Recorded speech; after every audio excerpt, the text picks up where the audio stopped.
Lord and ladies, Mr. there's some Mr. pieces Ezra. of paper on your Yes. desks, which one of which, a single sheet has been provided by my learned friend. Yes. Which is a set of calculations. I'll let him grapple with that. The other two pieces of paper are the report of the case in Classic Maritime and Limbungan, and I'll come back and make some submissions about that after my learned friend has, but the relevant paragraphs are paragraphs 80 and onwards. 80. 80. Thank you. And the other piece of paper is the witness statement of Mark Hazel, which again I want to come back and make some submissions about in due course. The short witness statement, the two relevant paragraphs are 21 and 29. I wonder whether it's just worth us reading those before Mr. Sims resumes. Yes. 21 and 29.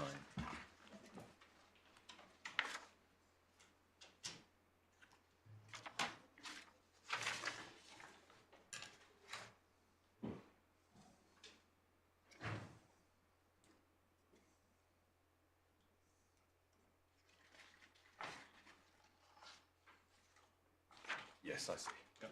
Well, I don't want to interrupt Mr. Sims unnecessarily, and I'll come back to this in due course, but the short point I want to address you on today is that the interchange we had yesterday is actually irrelevant, because when we look at what the test is in Smith New Court, and I'll come back to it, all you're doing is looking at the question of whether inducement by deceit is proved, and then you're looking at all the loss flowing from that. And there's a passage which I'll come back to in Smith New Court, which says you mustn't go down the Downs and Chapel fallacy of undertaking a hypothetical exercise. That's not what you do. We had a bit of a look at this overnight as well, and so I mentioned it now, in case anybody can take it further during the morning. In Smith New Court at first instance, in front of Mr. Justice Chadwick, there was an attempt to show that the purchases would have gone ahead anyway, and that failed on the facts. So, as I understand it, as the case proceeded up the appellate tree, it was on the footing that they would not have bought.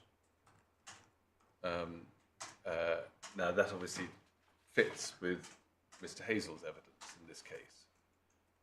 But were it the case that you would have gone ahead at a reduced price, then it wouldn't so obviously be appropriate to approach your damages claim for fraudulent misrepresentation on a sort of McConnell type basis.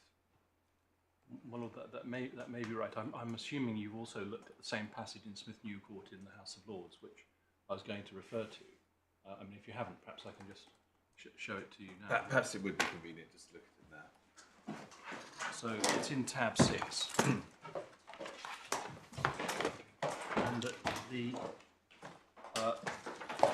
passage is on page 263 as part of the speech of Lord Brown-Wilkinson.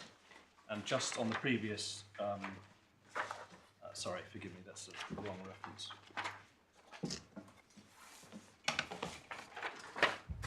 Just forgive me, remember.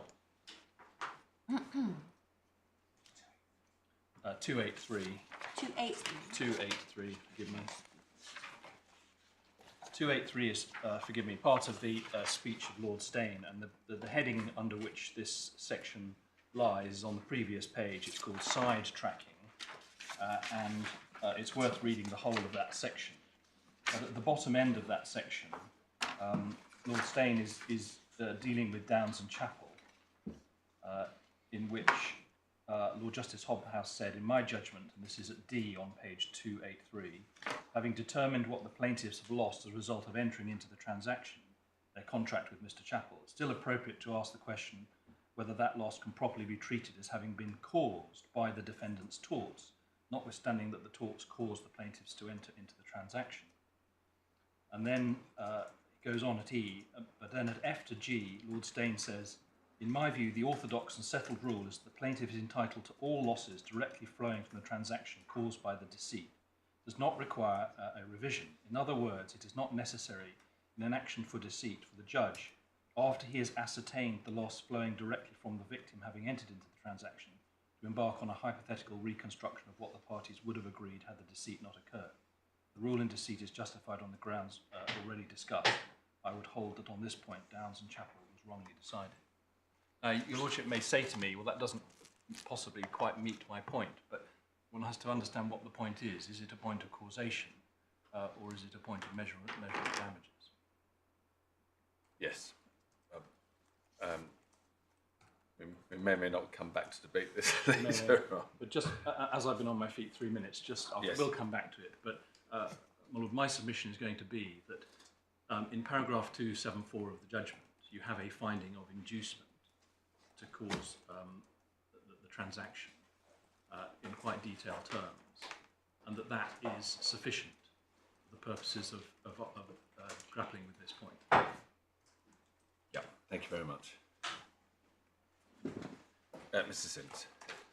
Well, I'm grateful. I have to say, I did go back and look also at it was a decision of Chadwick in the first instance, wasn't it, in the Smith and New court, and there's some quite interesting passages in there also about use of hindsight.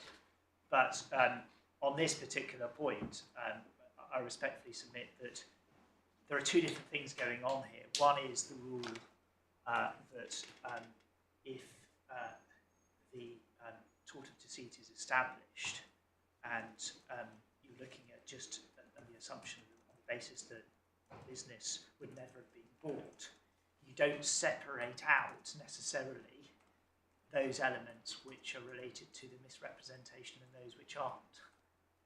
There's that concept, and there's a separate concept which you've obviously been looking at, which is if they would have gone ahead in any event, does the court then engage in that counterfactual exercise for the purposes of assessing their true loss, which is, I think, a subtly different point. And I respectfully concur that that point remains open, notwithstanding the observations in Smith and New court about the general loss flowing. Because when you're looking at that test, if it's established, or if the court were to find that someone has not in fact causally suffered that loss because they would in any event have gone ahead with the transaction, then it seems to stand the matter on the head to say that they should be able to recover those losses. Of course, we have our additional points on Smith and New court, which I'm going to come on to in any event, which we've included in our skeleton, or our supplemental skeleton, as to why there are all sorts of additional factual points which may overlap with that point, which may be separate to it on a different analysis. Can I just briefly say, so far as Mr. Hazel's evidence is concerned, whilst it's fresh in your mind, just deal with it now. There are a number of problems, obviously, with island hopping on an appeal in relation to particular parts of the evidence. And everything I say is in the context of that primary submission as to the inappropriateness of doing this. But just dealing with this little bit of evidence at its face value, putting aside all the other submissions I'll be making about other witness statements, what they said, etc., etc., because it wasn't just Mr. Hazel's evidence was called, there was also another statement from Oliver Hazel who said something different. But let's just look at what Mr. Mark Hazel says and assume for present purposes he's the decision maker for the purposes of this argument. The difficulty with it is you've been taken to certain passages, but if you read through the whole lot, you can see he's got gripes about all sorts of different things. Indeed, you know from the judgment that there were 3 different limbs to the case, and they were alleging 1.2 to 1.7 million worth of damages based on those breaches. Now, of course, if there'd been a claim for 1.2 or 1.7 million breaches, then of course a witness is going to say, well, if I'd known about all this, no way I'd have gone ahead with it. It's a rather different question if the finding is that actually you got all excited about this magic hole cess waste allegation, but actually there was nothing really in that. There was no substantial loss in relation to that. And likewise in relation to tank bottom waste. The full extent of your loss is actually that these breaches, which you had been told about, but you've been told have been resolved, hadn't been resolved, and further work needed to be done to resolve them, and you could identify the circumstances in which they could be resolved, would you have then gone ahead, is a very different question, which was never answered by Mr. Hazel's evidence. And so, in my respectful submission, that the fact that my learned friend is putting that evidence in precisely proves why we're into sing and dash territory for purposes of his arguments. Secondly, the second point, which is sort of additional points, if I can put it that way, arising out of the additional documents, is just briefly, I think you referred us to the classic maritime case yesterday. And my reading of the report, and in particular the judgment of Lord Justice Mayles, is that what went wrong at first instance was the judge failed to properly apply the compensatory principle. And so that's what the case was really about, was the judge did not faithfully apply the proper contractual test in relation to the compensatory principle. And you can see that in the analysis and conclusion section from paragraph 66 onwards of the transcript.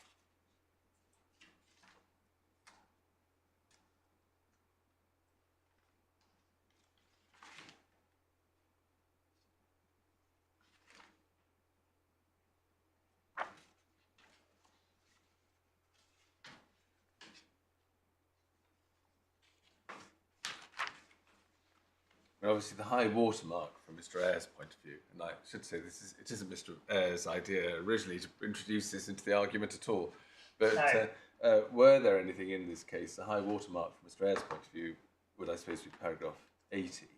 Well, I would respectfully agree, but I think if you read the last sentence in paragraph 80, that kind of re-emphasises the fundamental principle is independent of the case simply being about anticipatory breaches. Yes, I mean, obviously, the beginning of paragraph 80 potentially wouldn't suit you. I agree in this sense that both of those cases were in the context of anticipatory breach by renunciation type scenarios. But this wasn't. But nevertheless, Lord Justice Mayles said, however, the fundamental principle is clear. So he's not suggesting the principle doesn't apply to actual breach cases. Yep. I'm not going to repeat the canter through the authorities yesterday, but just to remind you, of course, the points that I was seeking to draw from those cases were you see them apply, you see these points applied in various different contextual and contractual or non-contractual scenarios. And that obviously colours the way you have to read the case, but the same fundamental point is there. And the Whipple principle, use of hindsight, can and is taken into account in relation to assessing loss, both actual loss and contingent loss. And whether or not it's appropriate to do so will obviously depend on the facts of the case, ultimately. It all depends. It all depends. It's a lawyer's cop-out type response. But I think, again, to probably not try and repeat myself again and again on this point, but one has to remind oneself the context of the argument we're making here is us arguing precisely the opposite in the court below, that this is not the right way to go, that this is unsafe, but the judge saying, well, no, I'm satisfied that it is safe to go through all these periods of time and to use this hindsight material. So we've already crossed that bridge. Yeah. I think I had 3 overview points. I was just starting off on my response to my lawyer friend's cross appeal, and I think I dealt with the McConnell point as a sort of precursor point. I said I'd just check overnight if I can find anything else on it. I don't think I can. The only other passage I found was just a brief reference to it in McGregor, which just simply reiterates the point which I think I was making yesterday, which is McConnell needs to be read in light of Smith and Newcourt as indicating that the normal measure and the normal approach is to take the date breach rule or measure as the normal measure, but that it's not to be inflexibly applied. So I think that's really where we get to on that. The only other relevant authority that potentially you may want to look at, but I don't think it particularly takes matters further forward because it's all overtaken by Smith and Newcourt really, is the old case of Derry and Peake, which in the Court of Appeal, I think it was Peake and Derry, they looked at the hindsight point in the context of that case and admitted it. Not as a Category 3 case like Smith and Newcourt, which was changing the date of assessment, but a Category 2 case where they were just taking into account events after the event in order to assess the true loss as at the date of the breach. So whether we're in the world of contract or tort, in effect, there are decisions in contract, for example, such as Senate, where the courts did take into account hindsight. In tort, they do as well. The three categories that I discussed and explored, Category 1 is obviously the normal measure, Categories 2 and 3 are departure from that. The reasons why Category 2 and 3 exist are overlapping to a large degree, in the sense that they're just different ways of the court arriving at the overriding compensatory principle. And of course, the reason for Category 1 being the normal measure is, I think there are passages to this effect in, I think it's from memory, Smith and Newcourt, which really identifies that the mischief associated with wanting to avoid a later date is, so far as moving the date of breach is concerned, it's causation, because you have a later date of breach, so you're looking at causation in the intervening period. So far as using hindsight principle is concerned in relation to use of hindsight, it's the same concept, but it's slightly different. It's looking at things which are connected to intrinsically to the breach rather than extraneous events like just simply market fluctuations. Same concept, but operates in slightly different ways because you've got a different date of breach. I think the third overview point that I was coming to, but I didn't quite get to, I think the second point was looking at OMV, and we briefly looked at OMV. The third point I was coming to, which we didn't quite get to, is to notice right at the outset that this ground of appeal, proposed ground of appeal, grounds 1 and 2, it really starts off with ground 1. It's a very odd creature, because my learned friend complains about the judge departing from what he considered to be the broad thrust of what the experts were saying as regards the multiplier and the purchase price. But that's not his ground of appeal. He's not seeking to challenge the judge's finding that the warranty true figure was different from the purchase price by £200,000. And it was open to the judge to do that on the evidence. There was no concession by us to the contrary. And the reason why it was open to the judge on the evidence is because both experts said in their evidence, well, actually, if you were to use the purchase price, on our calculations, that results in the multiplier being on the high side, with both of them at the end of the range that they would normally expect. They both rationalised that back potentially to the purchase price, but that didn't mean that the judge had to find that the purchase price was the same, and nor is my learned friend suggesting that. So we end up with a situation where my learned friend does not and cannot attack that decision by the judge, and the judge then proceeded to make the findings on the basis of the commonly agreed measure before him by reference to the warranty claim. And you can see from paragraphs 280 onwards, that's what he did. He wasn't making findings on a tortious basis. And in my respect for submission, there's no rational way to read the judgment as him doing that. And in those circumstances, the ground is just simply doesn't get off the ground. If you look at the the supplemental note, supplemental skeleton, which we put in behind tab 18, page 330. So I'm within, I think if we conceptualise the different categories we were looking at yesterday, not open in this court is, I think, probably the category that would be applied to this particular grounds open at all. And on this ground one is that the judge wrongly quantified damages for fraudulent misrepresentation in the same way as damages for breach of warranty. We did no such thing. That's a false characterisation of the judgment.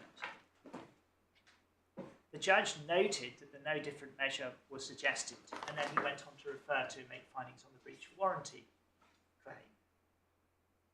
So it's most unfair on the judge in those circumstances to suggest that he wrongly quantified damages for fraudulent misrepresentation in the same sum as the damages for breach of warranty.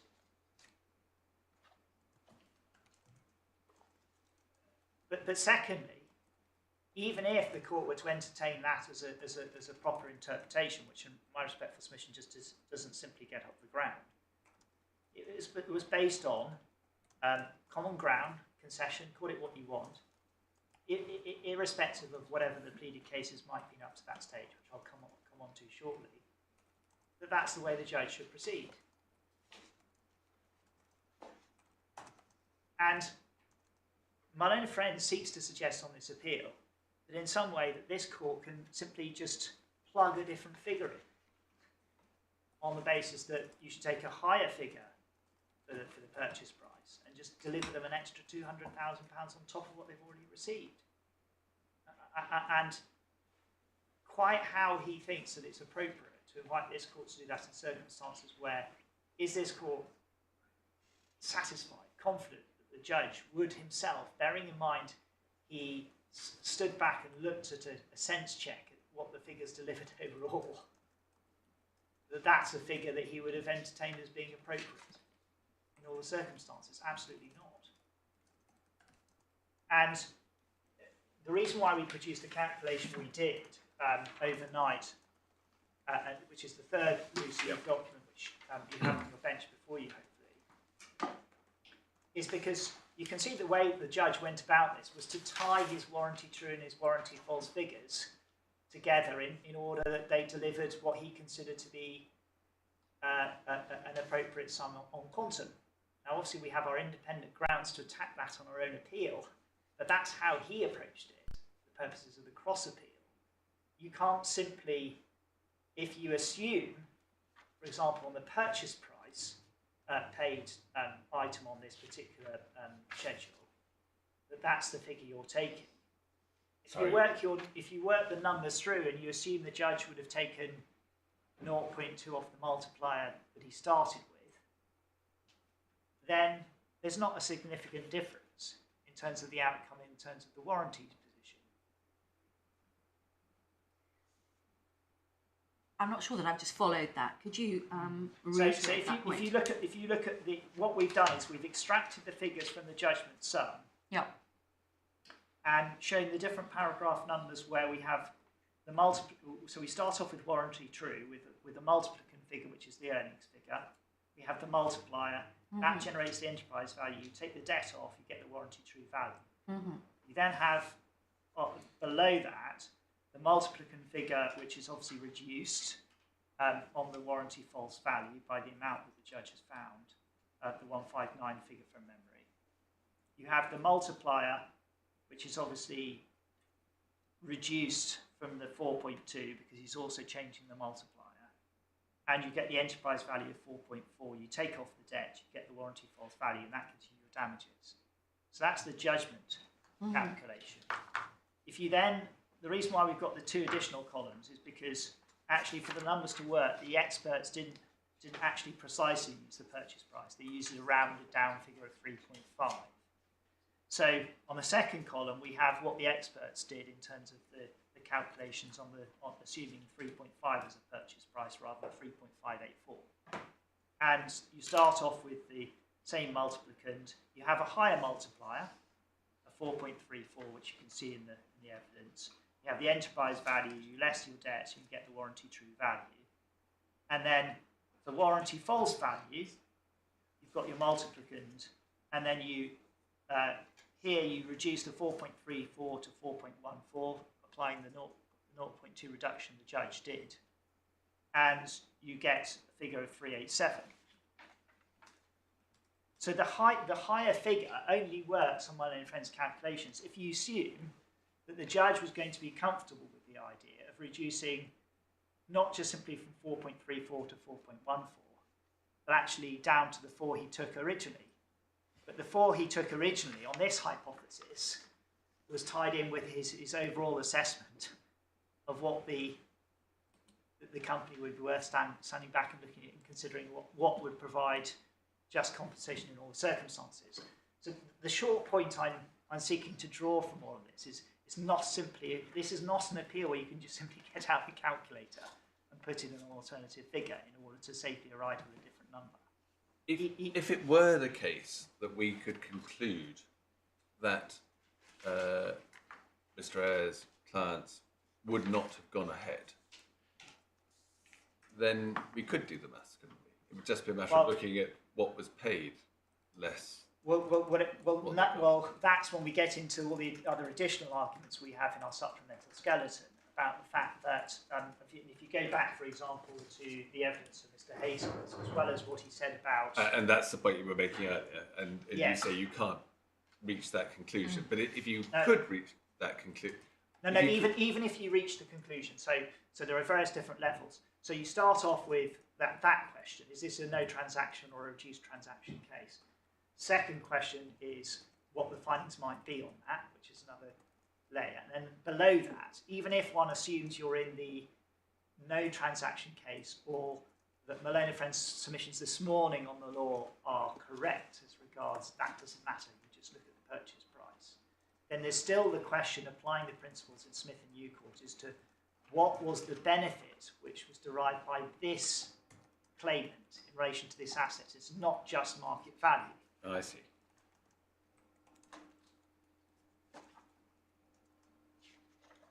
And the reasons why it's not just market value is that the door is opened up to that question by the same evidence of Mark Hazel.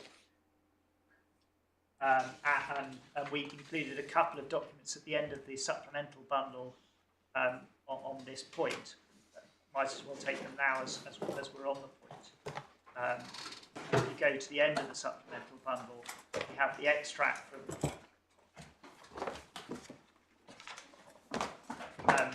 Mark Hazel's evidence. I should say, we should, another thing which I just remember, we need to be a bit careful about Mark Hazel's evidence. Some of it was struck out.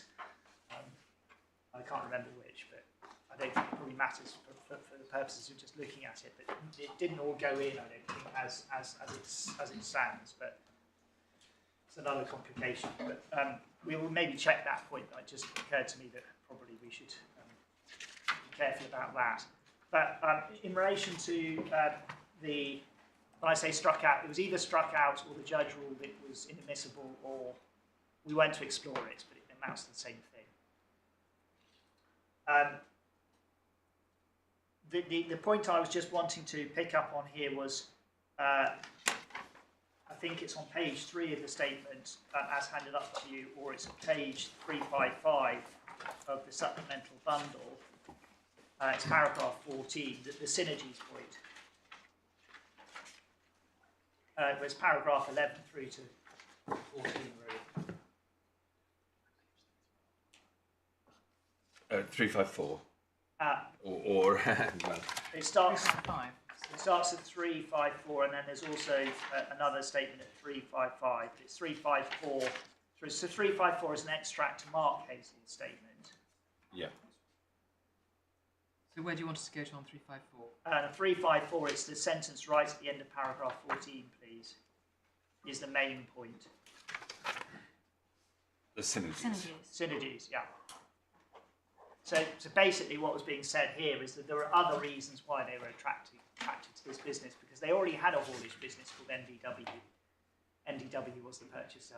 I've got confused, and you'll have to help me. If, as a matter of law, Yeah. the Smith-New Court point is right, and you just take the difference between actual purchase, where you just say that the transaction would never have happened, and that's your measure of compensation. Yes, if we're in that territory. None of this matters, does it? Because No, it does the matter. buyer would have foregone any additional benefits. It just would never have happened. Oh, sorry. If the If that's right, as a matter of No, I don't think that is right actually.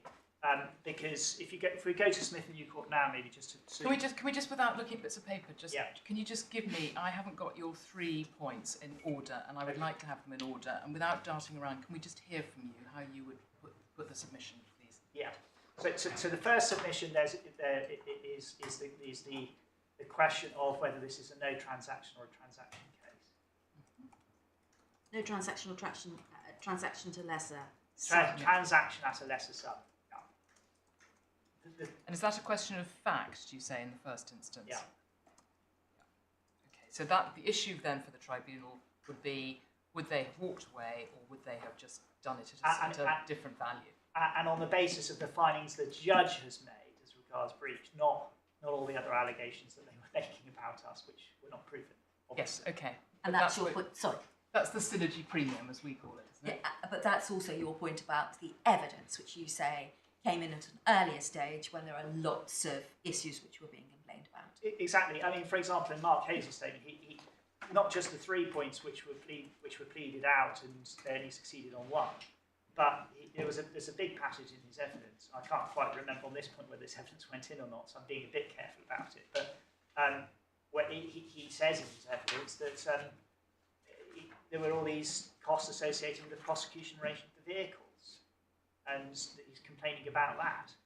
So I'm sorry to have taken you down another cul-de-sac. Right. So to go back to my lady's points, the Yeah. first one is no transaction or transaction at a lesser value, Yeah. which you say is a question of fact, and as my lady says, we have labelled that the synergy issue.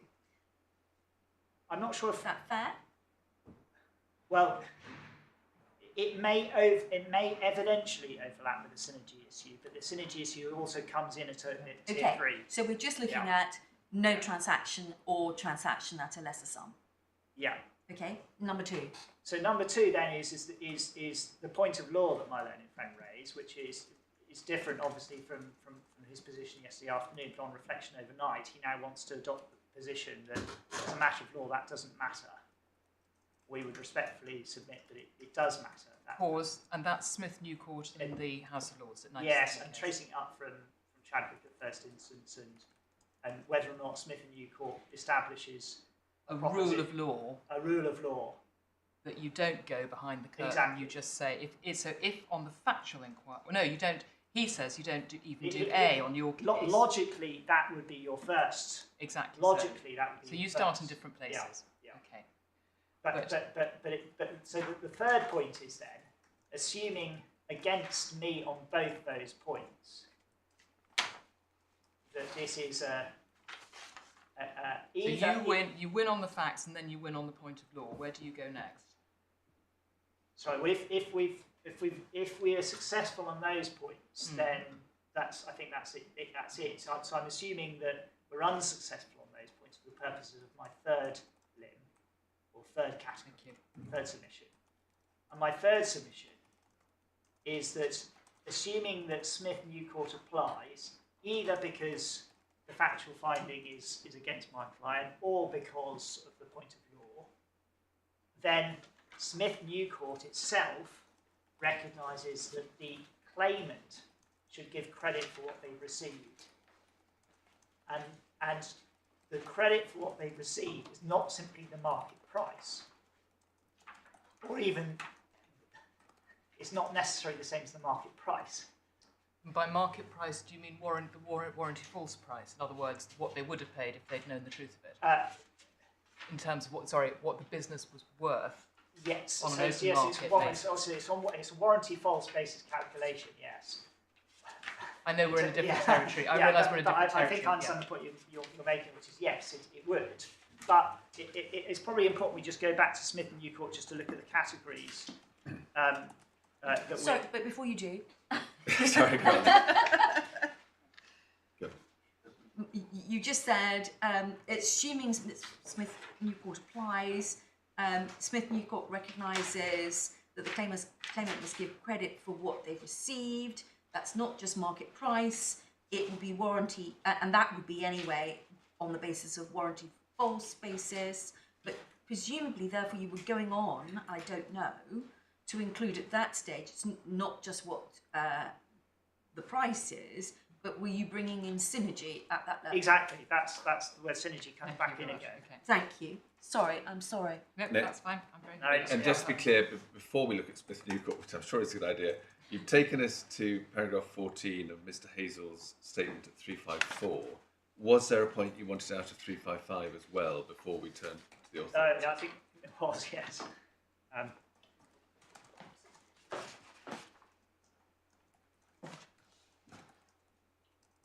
So there are further points. So it's paragraph 13.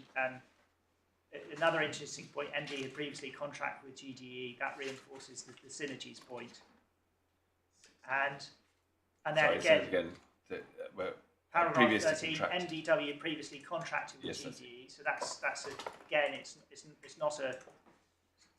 There are the reasons why they might act, and actually, it's a very interesting point. This point because it actually goes back to one of our concerns we had about the safety of the judge just simply using their records as regards what the additional cost should be to translate across to our reduced multiple figure.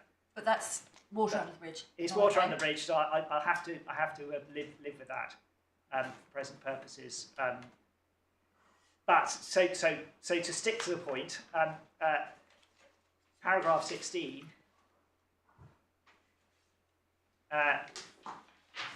We also get the reference to synergies.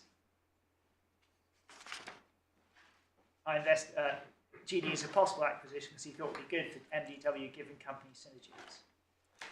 And I'm afraid I'm not clear. This is Mr. Mark Hazel again. No, it is Oliver Hazel now. Yeah. So we don't have all of his evidence, and Yes, that's it. there were. I think they were offered up as the two main decision makers in the transaction decision making process. There was also Mr. Linus, but I think he was really brought in to do their bidding. So to knit that in then to the synergies point.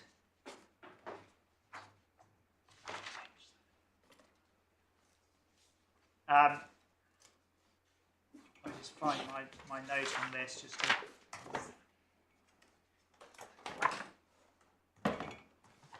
'74, the authorities bundle. I'm getting a hint from behind me might be where we should be going. So we're in Smith Newcourt. Yeah, so it's in Smith Newcourt. It starts at the bottom of page 266.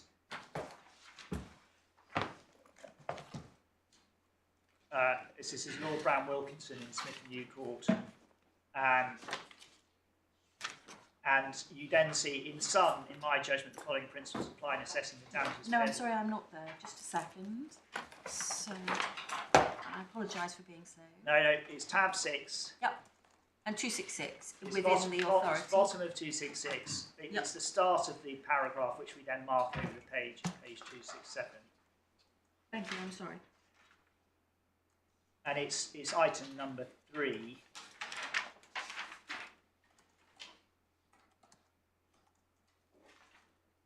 On that list. He must give credit for any benefits which he's received as a result of the transaction.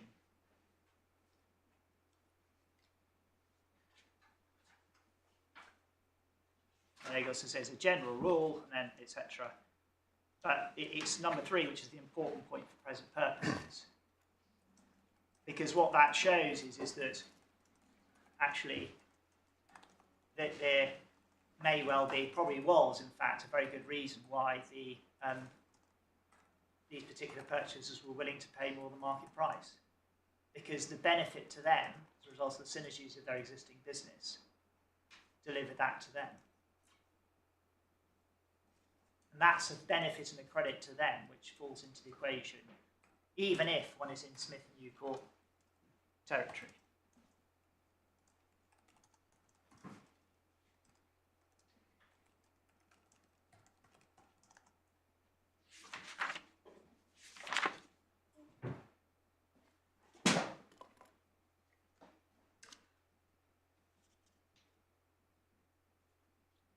So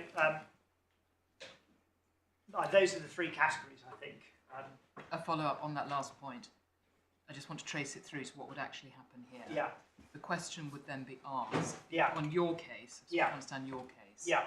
that the benefits which MDW had received are not only, you would say, the reduced value of the company, knowing what we now know about reduced leachate, market value. reduced market value, Yeah. whatever you want to call it. Yeah. But you would have to then quantify and add on to that, you would say, what we have called the synergy premium. Yeah. In other words, the commercial advantage to buying Yeah. a company. In fact, the judge found the synergy premium to be about £240,000. I suppose it would be notional.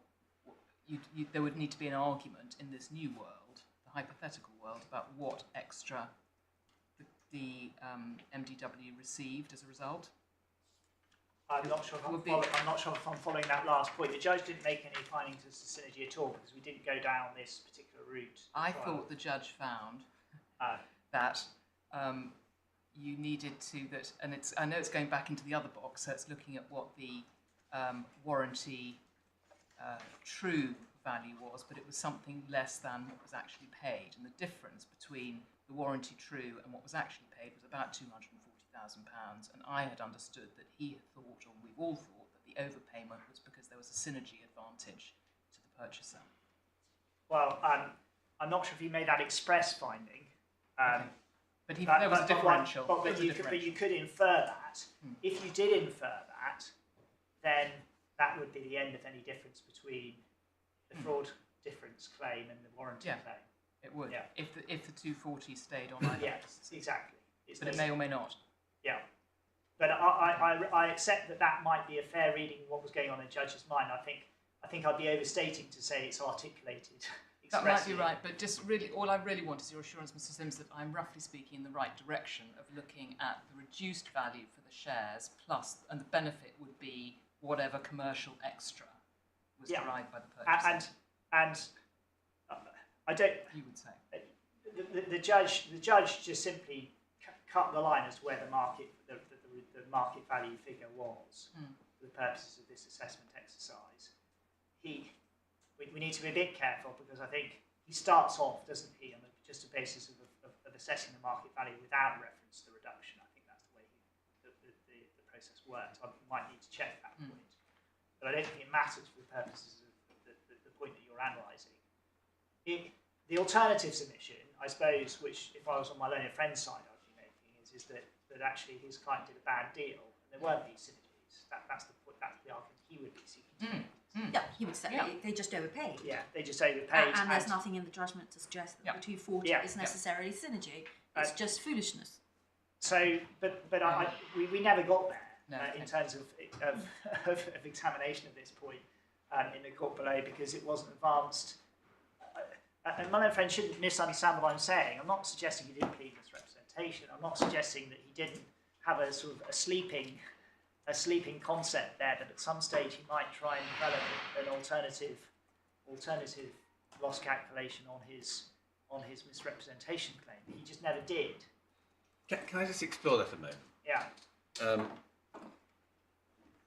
Everybody went through the trial on the basis that the experts were at one in proceeding on the basis that the purchase price represented the market, the warranty true value. Then you get to final submissions. And I think it's fair to say, isn't it, that if you look at the documentation, there is on the claimant's side reference to the fact that the tortious measure could be different, but it's not different because the purchase price is the same as the warranty true value, broadly.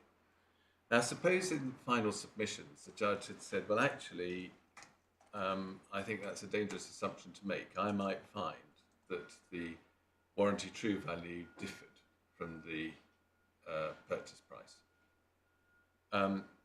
Now, at that point, there would have been a live claim for fraudulent misrepresentation. Mr. Ayres would have said, well, that changes things. I now have to put forward some more submissions. The evidence has already been heard. There has been evidence from Mr. Hazel, Mr. Mark Hazel, that the claimant would not have gone ahead had all his complaints been justified. The judge might then have said, well, you shouldn't assume that all the complaints were justified. What's the position if one of the complaints turns out to be justified? What am I to do? I don't know. Did you challenge Mr. Hazel on the proposition that he would not have gone ahead if all the complaints had been justified? I wasn't going to challenge him on that, because No. it was a 1.7 million. For the sorts of complaints he was asking, Then it would have made sense to say. Exactly. I wouldn't challenge a witness who was saying that. So there would have been no further oral evidence dealing with the possibility that this particular complaint had been made out. But I think it's difficult to say. But my first point in response to all of that would be, what I think you're really articulating there is a ground of appeal of a procedural irregularity, unfairness on the part of the judge. No, I'm not suggesting anything improper on the part of the judge at all. You're just trying to hypothesise. I'm trying to. You say, well, it's too late to raise all this in this court. Yeah. But actually, precisely the same issues would have arisen in front of Judge Keyser had all this emerged in final submissions, because the evidence was already in.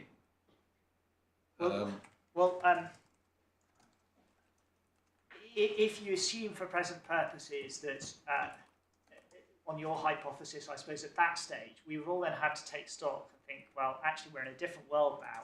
All those different points. I'm not sure if I can necessarily say we wouldn't want to put in further evidence at that stage. I'm not sure if I can say that. I'd need to take instructions on that. I mean, I suppose the truth is everybody would have needed to take stock, and there might have been a need to recall some witnesses. And yeah. I think there would. Yes. I don't think it's as simple as just it. For whatever reason, my learned friend chose this path, and it was presented to the judge on the basis that really the sole relevance of his misrepresentation claim was to circumvent our notification defence to the warranty claim. That's what it really boiled down to at trial. But the trouble is, it's all because the experts accept that the purchase price is the same as the warranty true figure. Well, I would take issue with the way my learned friend characterises that particular issue, and I'd put it slightly differently, which is he's not articulating the ground, suggesting that what the judge did in relation to the evidence was. No, he's not suggesting that the judge wasn't entitled to make the. So we must proceed, therefore, on the basis that both parties have to accept before this court that finding was open to the judge. Absolutely. And in those circumstances, the ground of appeal just really doesn't go anywhere. Really, my learned friend, if he was going to properly attack this point before this court, would need to embrace that ground. That's really what it boils down to. So need to embrace that ground. What do you mean by that? Say the judge went off on a frolic of his own. It was not open to him on the evidence to make that finding. He did. And so the other side of the coin of what you're saying is, in fact, everyone proceeded on the basis of the experts' reports. Therefore, in fact, Mr. Ayres had taken the risk that the judge would find that there was a difference between the purchase price and the actual price, and he took that on the chin, and that's the end of it. Absolutely. And we don't know quite what the logic and the calculations were behind the scenes in that respect. There may have been all sorts of reasons why they didn't want to open up these different potential other arguments. They may have just thought, well, we'll probably end up at the same price anyway. I just don't know.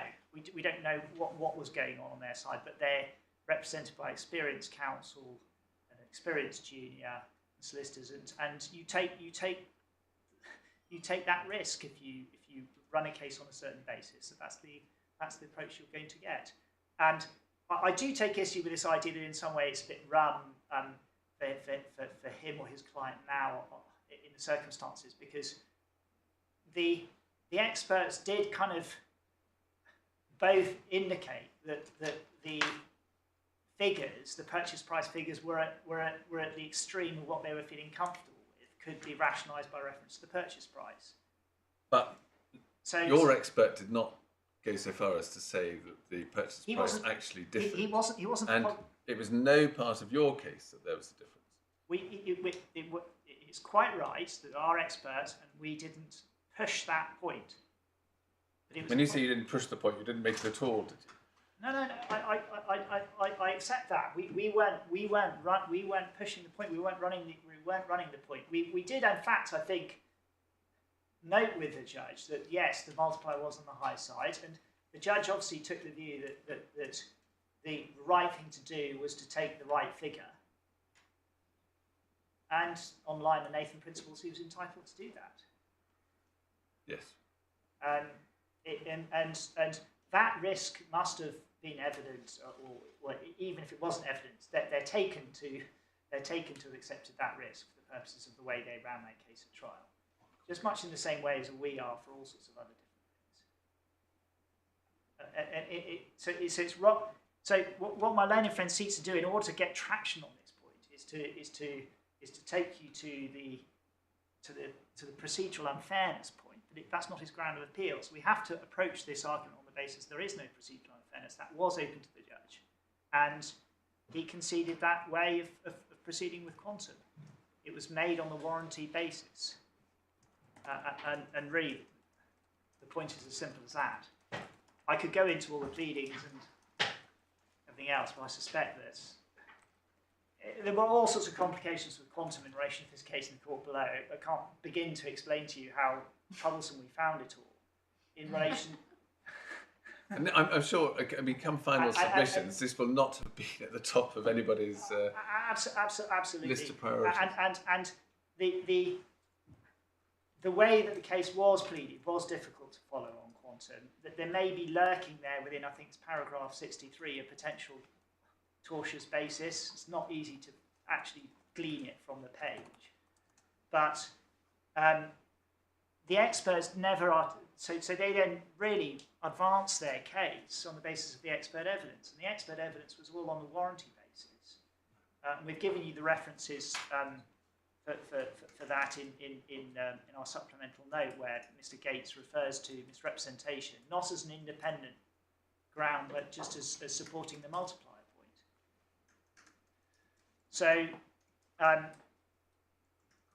it really, I think going into the pleadings and the disclosure issues and so on and so forth probably doesn't really take us any further. And I'm also conscious of the time, so I probably should just simply, just to make good the point about what was it. I think I've already taken you to 280, but can I just take you to another part of the judgment just to illustrate this point? I think I don't think we've been to this paragraph yet, so just so you have it in mind. It's paragraph 209 of the judgment, and it's the penultimate sentence, which I think is probably the second sentence. Of the judgment. The judgment below, please, yes. Core 5, page 130.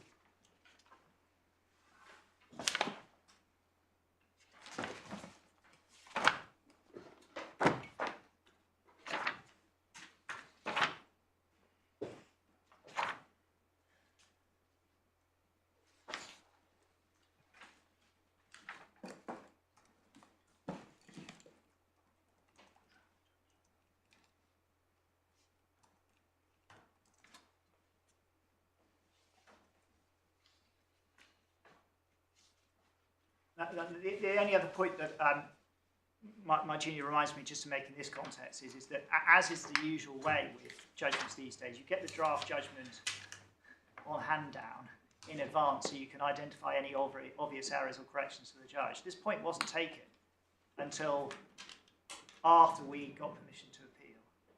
And that might shed some light on whether or not actually the idea that there was a genuine error on the part of the judge here in terms of the calculation was really sustained or sustainable. it would appear that even when they received the draft judgment, their minds were still all in the warranty breach world.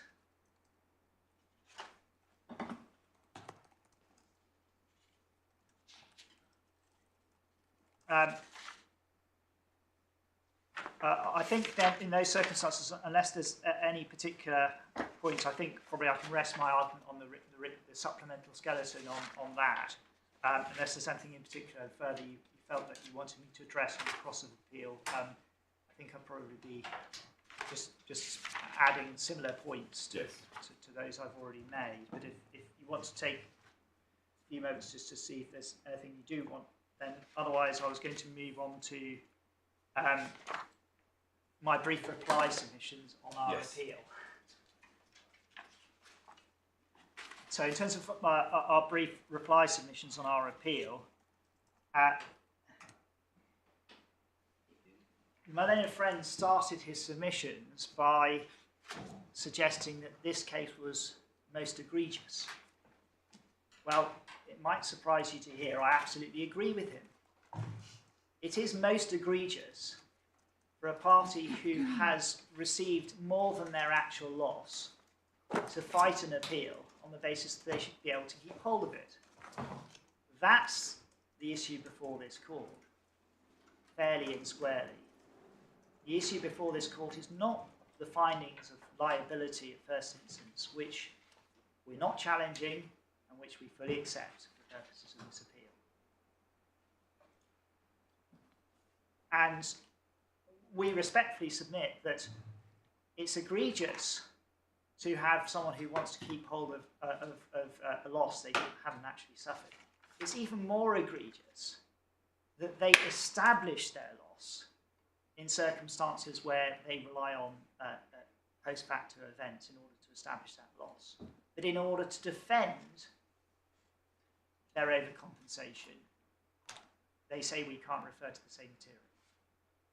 That is absolutely egregious and is the reason why we're before this court.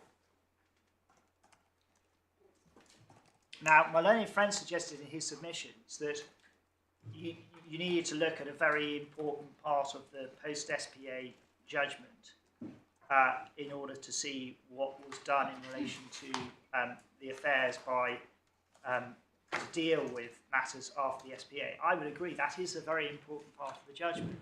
And the reason why it's very important is for two reasons. Firstly, it shows unequivocally that the risk which might be provided a higher figure on an estimated basis as at the date of breach should unequivocally be assessed at nil in light of what that shows in terms of the risks. Those risks were avoided. But number two, insofar as he's suggesting that there were any additional costs or expenses incurred in order to carry out a compliant business, well, we got that figure from his own expert as refined by our expert at trial. That was the whole point of the inquiry, was to look at what the compliant figure should be. If there were other expenses or costs which were part and parcel of that process, which were of special nature, or which should have formed part of the calculation, we're sure that Mr. Gates would have included in his report. He wasn't shy about including some very high figures. In fact, the judge was critical, as you'll note from the judgment, that the claim was completely overblown. And there was more than a sense at trial that the fact that there were these environmental breaches and that our clients had lied to the regulators was being used to punish us, frankly, as a stick to beat us with, not to compensate the claimant, inter rorem, in order to simply get us to fold into a 1.2 or 1.7 million figure. But if you look at the passage which my learned friend invited you to look at yesterday, I think he briefly skated over one particular passage. But if, for example, you look at what page, paragraph 102. We're in the judgment again. In the judgment again, yeah. So this is in the post-SPA world. Very shortly after they identified problems in terms of complying with in particular the ammonia readings and limits, we get an independent environmental scientist what does that independent environmental scientist tell them? Whilst you've received a letter threatening prosecution, you don't need to worry about it. It's normal practice to issue a letter. Despite the robust threat, we can see you've been in breach for 3 years, so we can conclude that they will know themselves that there aren't any significant operational problems. They do their own testing, and they have their own limits they have to comply with at their end. Negotiate is basically what this expert is saying. And now the judge notes that there may be some issues as to that negotiation, whether or not it would work. I don't know if you picked it up on the judgment, but there was already a discussion about increasing the limits before the business was sold. So there were various different ways that this problem could be solved. One was potentially increasing some of the limits. One was just the cost of sending it to Tradibi. One was upgrading the equipment. But all of those showed that the problem could be solved in the sense of a compliant problem, and it was. And one almost sensed that at trial, and indeed some of the defence submissions, that this was in some ways some sort of public inquiry, that this was an outrageous pollution incident, and that what happened here was outrageous and disgraceful. Of course, the line was disgraceful, and the misleading was disgraceful. But there was no pollution or environmental risk associated with the end product going into the sewer and being treated by Welsh Water. The issue was more the fact that Welsh Water would not have been happy with that because they wanted the situation to be improved at source. But for all the reasons explained by Mr. Ellison, there were ways of dealing with that, as Mr. West of Hydro Venturi said. So if we go back and just look at if we apply ourselves to the market value test for the moment and ask ourselves, even ignoring all my hindsight arguments, which is obviously the mainstay of our appeal, just assume against us, what would a reasonably knowledgeable person who knew about the breaches have concluded as at that date? There's no historic breaches, no historic prosecutions, and no real risk. If you go to someone like Mr. Ellison, no real risk of one in the horizon either. There's no real concern. Now, that hypothetical inquiry was addressed by Mr. Mesher in his evidence. And you may recall I drew your attention during the course of my defence submissions to page 115 of Mr. Mesher's evidence, where he said, well, we've got a range here between prosecutions and some persistent or some breaches, but ultimately no enforcement action, which would be 0. So we're on any view at the 0 end, either the 0 or the 0 end, even if we don't take into account hindsight, just assume what would a knowledgeable and hypothetical purchaser have done, which is why we maintain our ground too, because we are very much concerned that all the factors identified by the judge in his judgment, when in our favour, he was explaining in his judgment, before you get to these, all the reasons why 25% is completely unsustainable. What you don't get is the reasoning the other way as to why we end up with such a large difference. And in our respectful submission, the problem lies in this area with the fact that you think you're making a very modest reduction on a percentage, and it creates a very large change. But he checked it against the figures and decided that 11% was reasonable, didn't he? He did, but in the context of applying it across the whole of the business without any reasoning as to how we get back up to that level, other than a feel for the where do we get the linkage in with that, with what the assessment is of what the knowledgeable buyer, knowing about the breaches, would have thought in relation to that. And in our respectful submission, that linkage is still missing. We don't have an articulation to us. We do have, and I have to accept this recognition, that the judge, in his mind, clearly thought that there should be some adjustment. But the question arises on what evidential basis is that justified when it's more than doubling the sum involved? Now, you may think that the force of those submissions is weakened without the benefit of hindsight. You may say to me, well, Mr. Sims, you're referring to Mr. Ellison's report after the event, you're referring to all these things after the event, etc. And I'd have to accept that submission against me, but I still maintain that there's this case is very unusual. It's the only case we've been able to come across where there's been this adjustment on this particular figure. And really, it's quite extraordinary. We end up with the judge finding that the actual cost of compliance, which solves the problem, is this figure, yet we end up with a doubling of that figure, the biggest item in the judgment. We don't actually get any. We can't. Just let me put it the other way. How do I tack that on an appeal? Other than saying I'm not sure actually quite how he got there to that particular figure, and that's my difficulty. Yeah, and this is what you said yesterday. Right. My apologies for repeating myself. Let me try and stick more closely to responding to my learned friend's submissions. So I've dealt with the post-SPA point. My learned friend suggested in his submissions the burden is on us to establish the contingency hindsight principle should be used. In my respectful submission, that's the wrong way of putting it. The right way of putting it is to say what is the most appropriate to give rise to the overriding compensatory principle. I accept that the normal measure, you start off on the normal measure, but I don't think this is a question of burdens.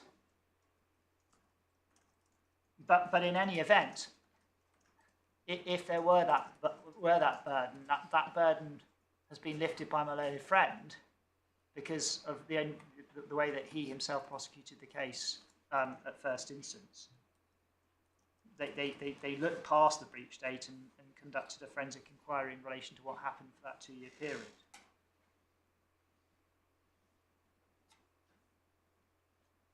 Another submission my learned friend made was that this is a case of actual damage, not contingent damage. And I respectfully submit I don't see how that can be sensibly reconciled with the judgment at paragraph 288.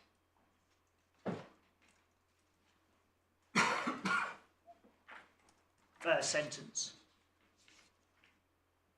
where the judge is talking about the reputational damage that the breaches were liable to cause to the company and the jeopardy that they occasioned to the future of the business.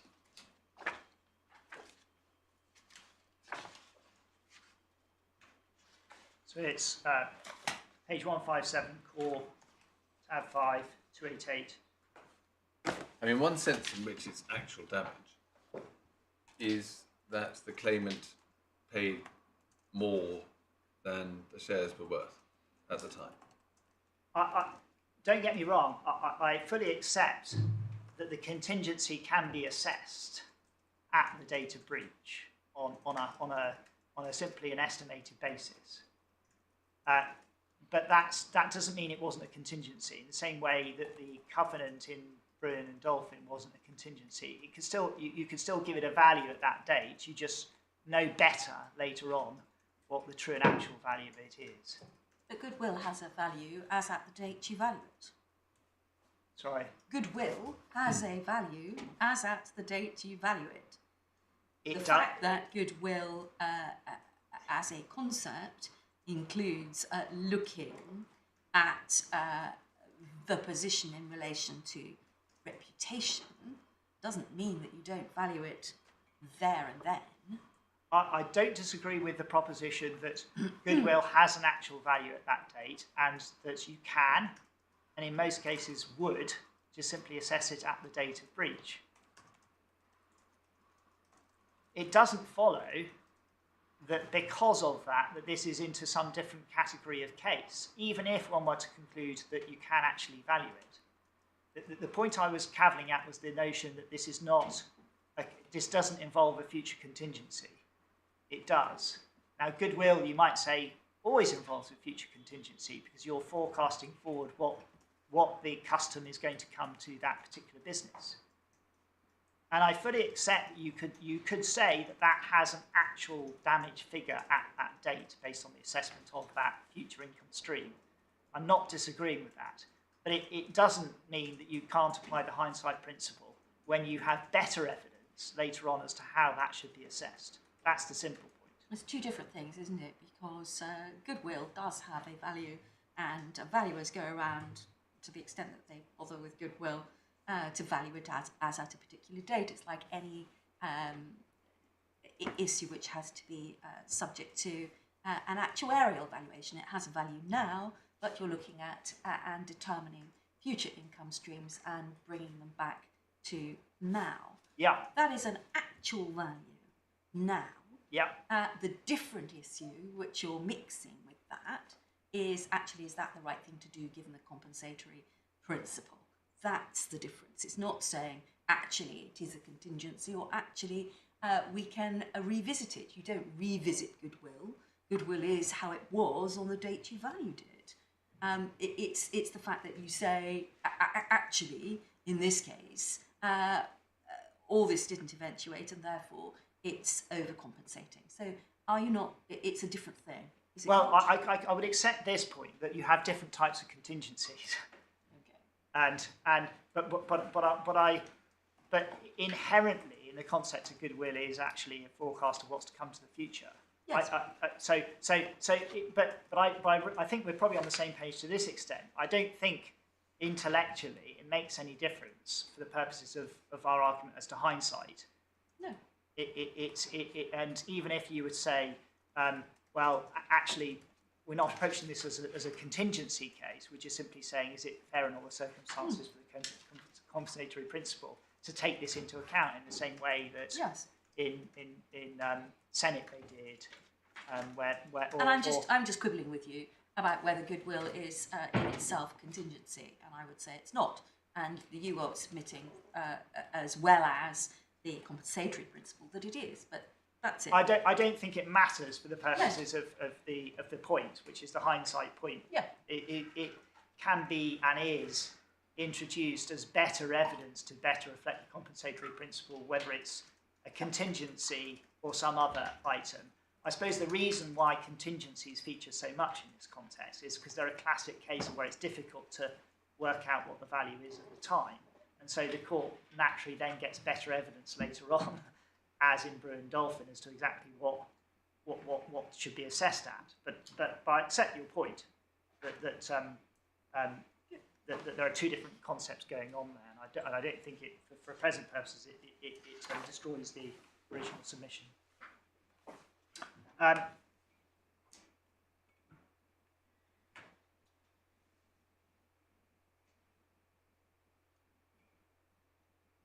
learned friend suggested that hindsight has never been used in any SPA case. In our respect for submission, that's simply wrong. You look at Senate, you look at, in fact, there's another first instance decision referred to in Aegeus where it was applied by Mr. Justice Park, and you look at Smith and Eucall, that's a changing the date case, but it's still departing from the data breach principle or rule or normal measure. And in Peak and Derry, they took into account hindsight as well. So this isn't, in my respect for submission, an accurate submission. My own friend suggested that it was remarkable that there should not be a downward reduction in the multiplier, bearing in mind all his submissions. And in order to make good that submission, it ignores what we know. The hypothetical purchaser here, for the purposes of the assessment exercise which was impressed on the judge, did have post facto evidence. On the judge's and MDW's approach, the hypothetical purchaser had 2 years' worth of trading records of a compliant business, inherent, hardwired into the approach they took. So, in our respectful submission, it's remarkable the other way round to suggest in those circumstances that you would have any reduction at all, because the whole concept is built on a compliant business which is operating for 2 years where there's been no loss of custom or business. Now, Malone and Friends suggested 2 glosses on Aegeus. I think 2 main ones anyway. There were perhaps some subcategories as well. The 2 main ones were relevant contingency must be clearly identifiable. Contingency is directly relevant to assessment damages. Well, I think I've already substantially addressed you on the first one already a few moments ago. Our respectful submission, the problem with both of these concepts as a sort of glosses on Aegeus is that actually, if you look at, I think as I'm now taught, I should pronounce it Bungie. If you look back at Lord Sumption at paragraph 22, and what he said there, he said, well, most that really can be said about the differences in these cases, they're different on their facts. There's not some sort of separate subcategory in relation to contingencies or... but we have sympathy with Malone and Friends' submission that there are a number of variables here. That's why we made our submissions that we did in the court below, with Mr. Mesher leading the charge on that. But as I think has already been put to me when I was seeking to reopen that door conceptually, that bridge has been crossed. I've just checked to see if there's anything else, because I'm conscious that time's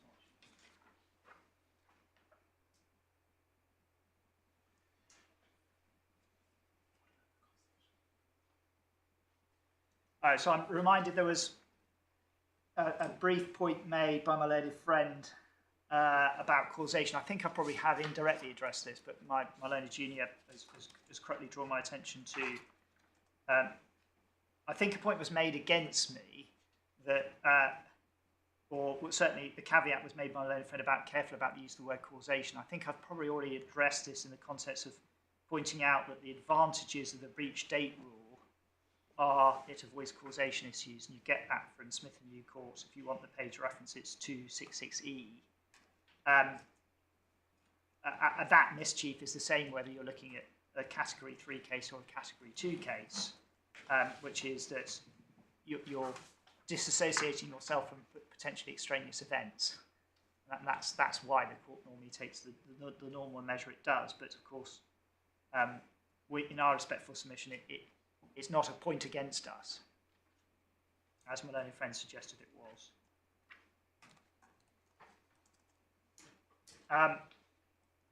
I think probably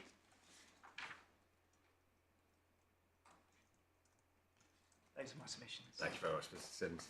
Mr. Ayres. My lord, my ladies, may I begin, please, with making some submissions about the classic maritime case, which we had the report of today. So if one starts at the head note of this case, it's a claimant ship owner claim. It's, as mentioned yesterday, a contract of affreightment. In relation to this particular contract, there was a bursting of the Fundao Dam, and the complaint was in relation to breach of contract in relation to 5 shipments. And there are 2 essential questions in the appeal, one related to liability that we don't need to focus on, the other one related to the question of the correct measure of damages. And as my learned friend mentioned, the relevant section is from paragraph 63 and onwards. And the relevant section I alerted you to earlier on is from paragraphs 80 through to 83. And in relation to that, obviously at the start of paragraph 80, Lord Justice Males mentions the Golden Victory and Bungie, and says they were concerned with the assessment of damages for anticipatory breach by renunciation, which required the court to value the innocent party's rights to future performance. And then at the beginning of paragraph 81, Lord Justice Males says the present case is not concerned with an anticipatory breach, but with actual breaches as a result of the charterer's failure to supply cargoes for each of the 5 shipments in issue. And then at the end of paragraph 83, he rests his reasoning on that very point, which is the simple fact is the charterer failed to do what it had promised to do and is thereby in breach. Now, the reason why this case is significant is because it may have an impact on your lordship, your ladyship's decision about what to do with Aegeus. Because whilst Lord Justice Mayles doesn't say in terms in this case that the Golden Victory and Bungay do not apply to cases of actual breach, that appears on the reasoning of these paragraphs to be the distinction that he's making. And if that is the distinction that he's making, then that's putting Aegeus into some considerable doubt. But part of the reason why I'm not promoting vigorously the suggestion that Aegeus is wrongly decided is in part because I don't need to, but also because it's a case that has been mentioned in a great deal of other cases. Of course, Aegeus was a case that was raised in OMV Petrom and Glencore. It was distinguished, but it wasn't suggested by the Court of Appeal in that case to be wrong.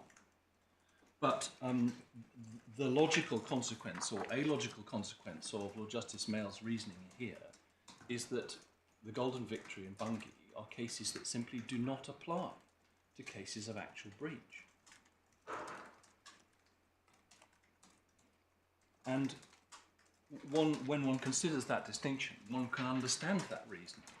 Because in a situation of anticipatory breach, you're saying, I have a future obligation which I'm simply unwilling to perform. And that obligation, sometime in the future, will result effectively in a breach of contract.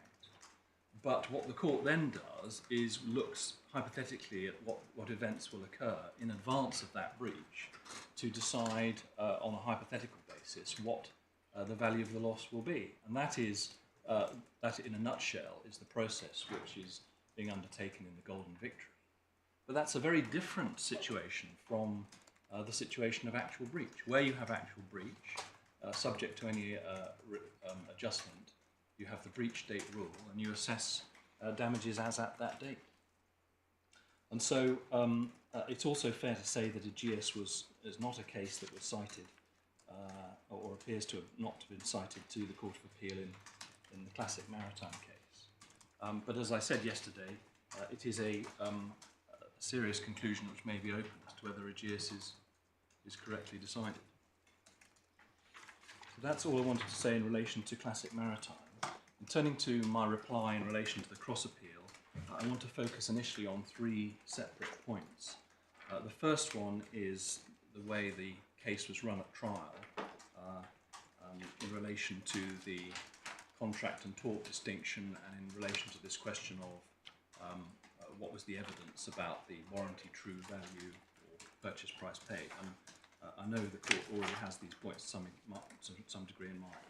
So that's the first point. The second point linked to that is whether this question of synergies is at all relevant to this question, because what I understand my learned friend to be saying now is that one of the reasons why you shouldn't go down the road of simply grappling with the fraud measure of damages if everything otherwise is in place is because there's a whole area of the case that wasn't properly explored. What effectively he's saying is that on the credit question for fraud, there's a different number. And my submission really is that that's simply not open to him. That really is genuinely a new point, because simply didn't argue that at trial, and I'll show you that in a moment. And the third point I want to make in relation to this is just to grapple with what my Lady Justice Asplin said about the taking of risks. What risks was the claimant taking at trial with respect to the judge's decisions? So dealing first of all with the way the case was run at trial, this is obviously set out in our note in tab 19, but just to illustrate it briefly, in relation to the defendant's closing submissions, well, perhaps if we can start perhaps with just to remind you in tab 12 of that section of the claimant's closing submissions. We're in the supplemental bundle. We're in the supplemental bundle. I'm not going to spend a lot of time on this because it's dealt with in the note, but on page 217,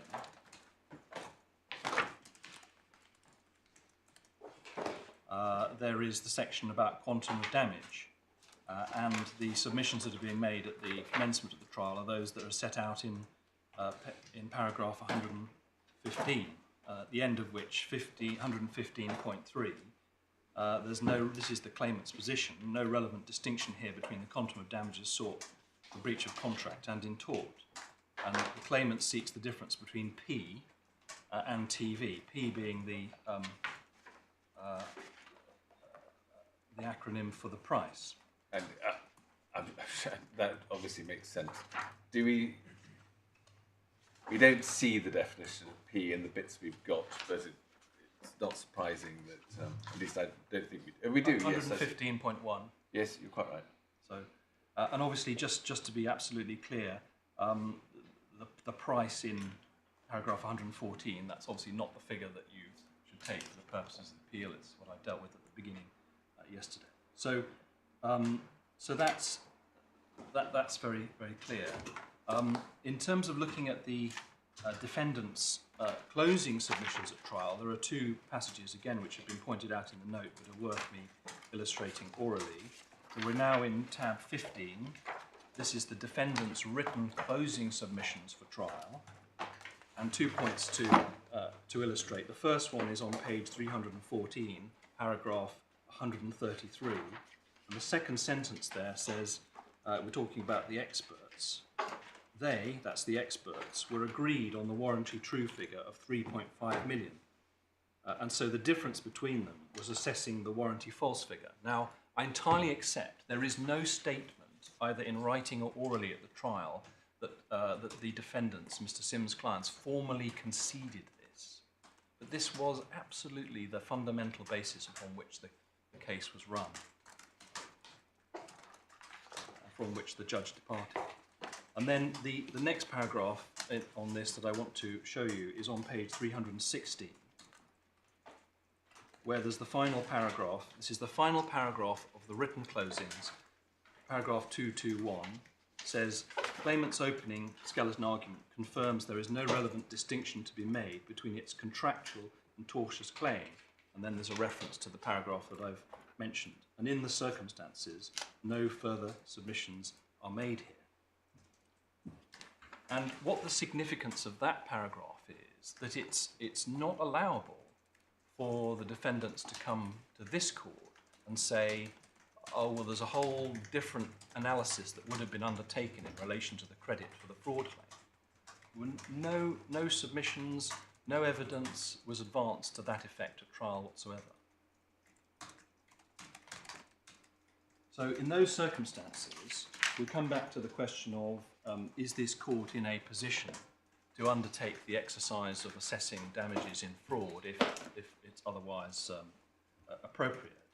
And a suggestion was made yesterday that something might be remitted to the trial judge in this respect. In my submission, it's completely unnecessary because you have all the relevant information.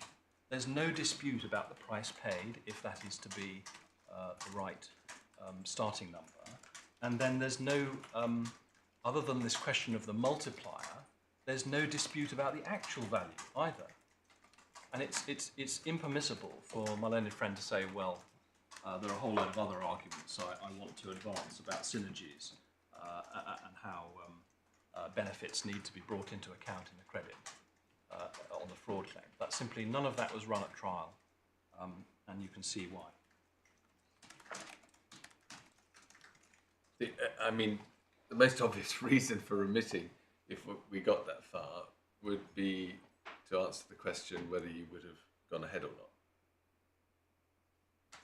Yes, well, my submission is that what you find in the first sentences of paragraph 274 of the judgment is sufficient for the purposes of the legal test for deceit. I mean, it's certainly sufficient to establish liability, but why is it sufficient to allow us to know that you would not have proceeded? Well, my lord, my answer to that question is that that's,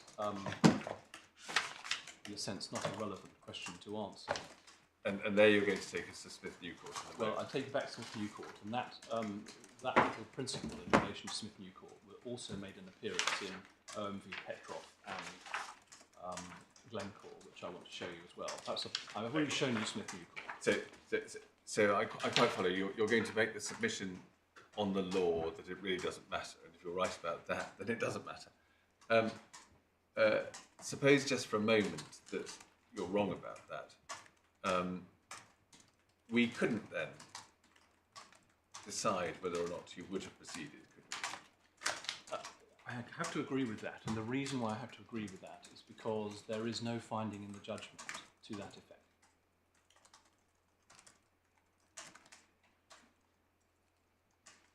Can I just ask a further point?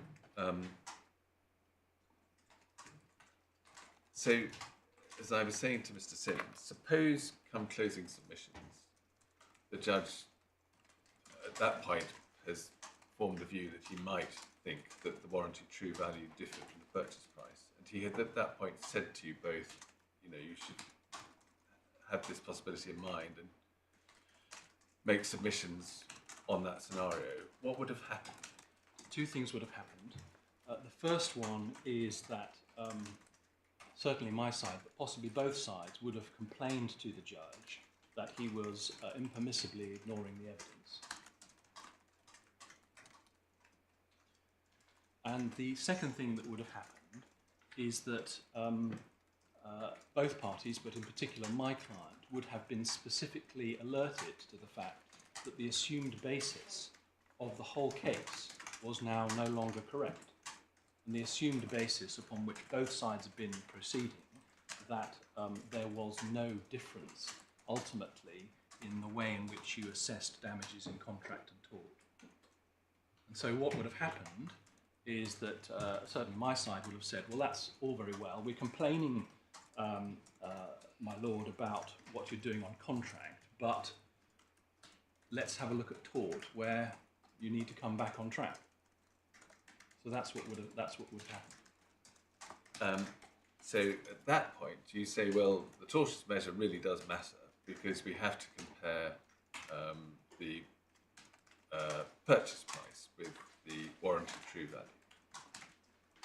And with the actual value. Sorry, the actual value, the warranted false value.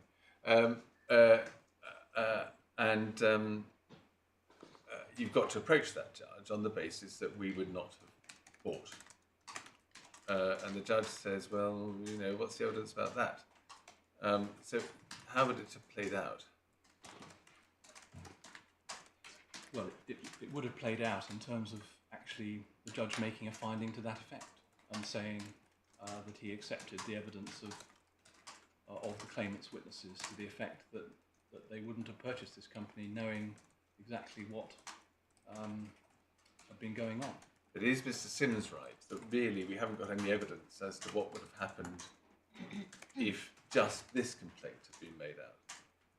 Well, that submission is wrong because it's chopping up far too much the complaints that were made in each specific area. I mean, the reality is only 2 complaints were made good as a matter of liability. They were the leachate and then also complaints made, which I didn't take you to yesterday, about tank bottom waste, which is that obviously the tank bottom waste fell into 2 categories. It was the hard solids at the bottom and then the liquid sludge. And one of the things that did found a breach of warranty not causing loss was the movement of hard solids which are hazardous from one part of the site to the dry site. So, I mean, your Lordship may say to me, well, we don't have a fine-grained analysis of all the things that, for example, Mr. Mark Hazel would have been happy with and wouldn't have been happy. We don't have that, no. But in evidential terms, you have very clear evidence that he was, to use my paraphrase, sort of appalled with the amount of non-compliance that was revealed. So, just thinking round it, so Judge Keyser had said, well, I might conclude that the warranted true value was different from the purchase price. And also, you should be aware that I might find that not all the complaints have been made out, and therefore what Mr. Mark Hazel said wasn't necessarily in point. I suppose you might have said, well, that was never explored in cross-examination with Mr. Hazel, and Mr. Sims might have said, well, I didn't think I needed to explore it in cross-examination with Mr. Hazel because there was no suggestion that the purchase price was going to differ from the warranty true value? Well, we're talking about risks that people take. I mean, the reality is, in terms of not cross-examining Mr. Mark Hazel about that, that is a risk that has been run in terms of considering the question of what would have happened, whether he still would have gone ahead with the transaction had he known the truth. But on the Lord, I mean, obviously this is a trial court, but the reality is when you look at what my learned friend's saying is, well, the whole host of breaches, some of which haven't been found good. The reality is the core breaches for the purposes of this element of the claim relate to these serious matters of not only lying to the claimant, but in some ways, more seriously, lying to the regulators over years. And I mean, that is, for somebody in business, it's absolutely clear to accept that is something you take into account in saying, well, I wouldn't want to buy this business because the risk of prosecution is not just the risk of being in breach of discharge consents. There's the what I call the paragraph 25 risk as well, which is the criminal offences relating to deliberately or recklessly giving false information to the regulator. And those were made good. So in terms of looking qualitatively at the evidence of Mr. Hazel, that it's very clear that one can see that his evidence is powerful on that effect, whether challenged or not. So I hope I've answered your Lordship's question about what would have happened. But it obviously comes down to questions of procedural fairness in terms of what basis were the parties approaching the trial. Right, and it's very clear they were warranty true value and purchase price are the same figure, and there's a debate about what the actual value warranty false is, but it's the same discussion in contract and tort. So turning to the question of what risks the claimant has taken procedurally in relation to the trial. So in terms of the judge saying, coming out in the draft judgment and saying, I don't accept that the warranty true value is the same as the purchase price. You, the claimant, have overpaid. That's a risk that I have to accept.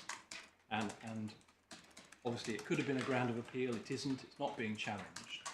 It could have been challenged on the basis the judge was ignoring the evidence and the accepted position of the parties, but it's not being challenged. That's a risk that the claimant has to accept.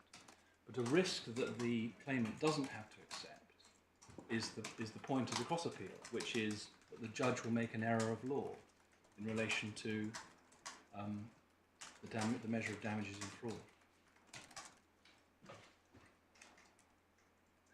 And my learned friend took you to paragraph 209 of the judgment.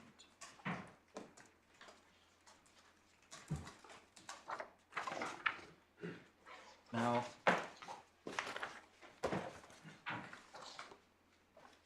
there's the second sentence of paragraph 209 says, as no issue arises in respect to foreseeability or remoteness, which is true, the sole relevance of the claim for misrepresentation concerns the application of the contractual notification requirement in clause 7.5 of the SPA. Now, I'll just add a rider there. It's not there was also another clause, 7.7.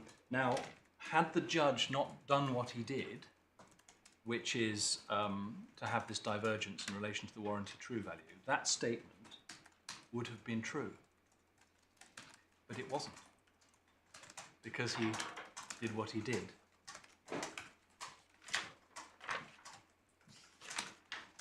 So I said I'd make 3 points. The first, I'm afraid, sorry, the first 2 points were really blended together. The question about the basis of the trial and the question of whether this issue of synergies and different basis for credit can be brought now. Put those together. I've already addressed you in relation to this question of asking you to undertake the fraud damages assessment here in this court. I won't canvass that any further. In respect of inducement and the law, I did want to take you to the passage in OMV and Petrov, which comments upon Smith Newcourt. and that's in tab 14, the authorities.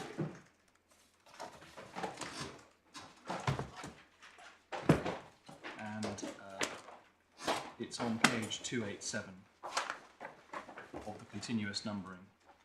And it's simply just paragraphs 58 and 59 of the judgment of Lord Justice Clark. And I can ask you to read those, please. Yeah.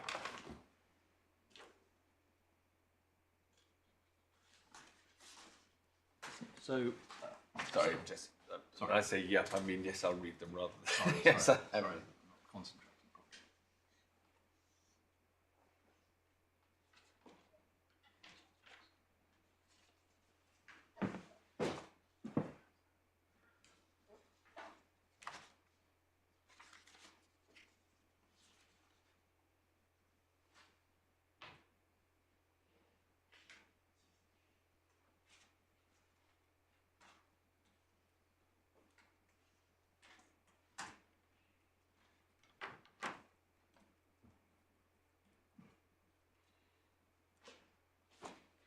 Yeah. All his loss as a result of entering into the transaction, not merely his loss, as was attributable to the falsity of the representation.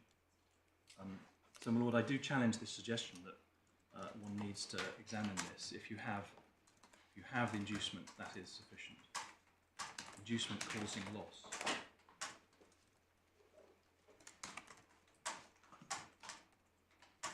And so, in relation to this question of what's to be done,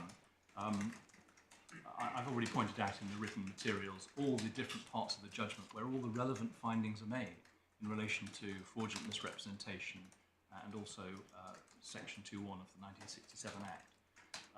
All the elements that would allow this court to come to the damages assessment are present, and the only thing missing is this mistake that's been made at the end with not addressing fraudulent measure of damages separately, given what happened with the warranty true. So I'd ask you not to remit it, if at all, if that can be helped.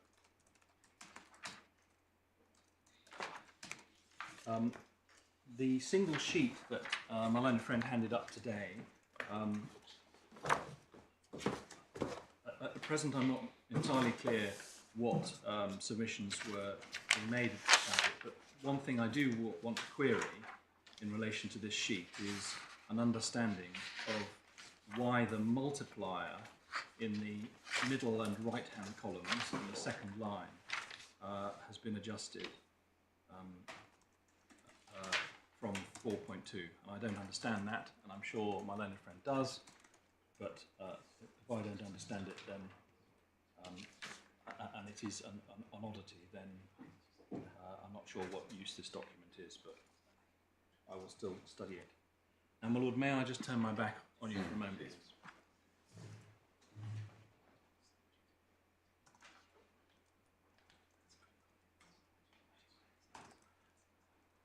My lord, my ladies, unless I can assist any further, those are my reply submissions on the cross appeal.